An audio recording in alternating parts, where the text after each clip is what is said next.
All right, I have a little bit of breaking news for everybody here.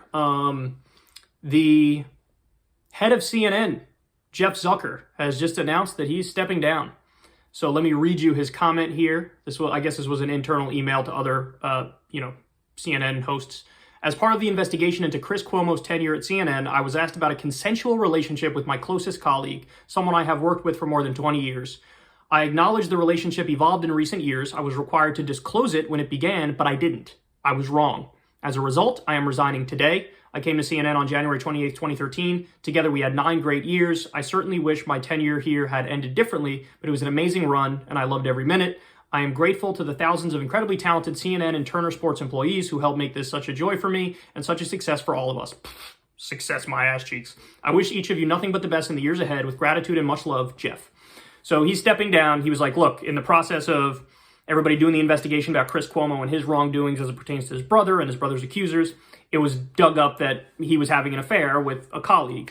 So he's stepping down because of that. He's being very clear about that he was required to disclose it, but he didn't, and he was wrong. Now, I haven't seen anything from her yet, but all indications are that it was consensual.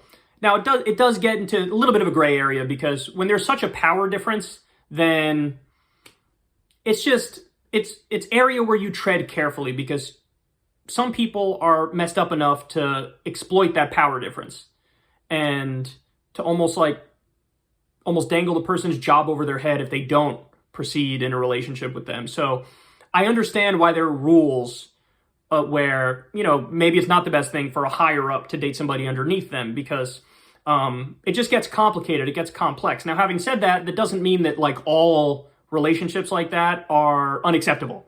I think that's too hard and fast a rule, but I understand why you would want to generally discourage it. Now, if you have people if they're co-equals at a job, then I think that's a different story, and I would understand why that would be allowed, and it's much less questionable than a higher up with somebody who's underneath them.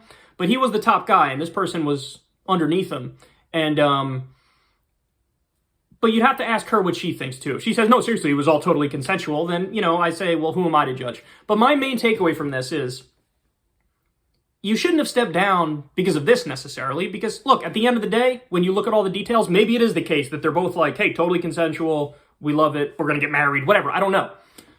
But the reason Jeff Zucker should have stepped down is because he was terrible, and CNN is terrible, and they do a horrendous job reporting the news. So that's the problem to me, is the endless Russiagate speculation, pushing us into every single war, and being sensationalist while at the same time being massively pro-status quo and so pro-establishment. So it wasn't a success. Your news station is a mess. Trust in media is at a historic low, in part because of you, Jeff Zucker. So good riddance. But, it's good riddance not necessarily because of the reason he's giving. It's good riddance because he was just bad at his job. So it's good he's stepping down. I don't know who's going to replace him. But I'll also be interested to see in other details that emerge about the relationship. It's possible that maybe there was some coercion and maybe it was not exactly a professional and acceptable relationship to have. But look, all indications are, as of now, even though there was a power differential, they both think no, it totally was. So if that's the case, who am I to judge, even though I understand why you want to have rules that are generally against that. But good riddance, Jeff Zucker. You certainly will not be missed.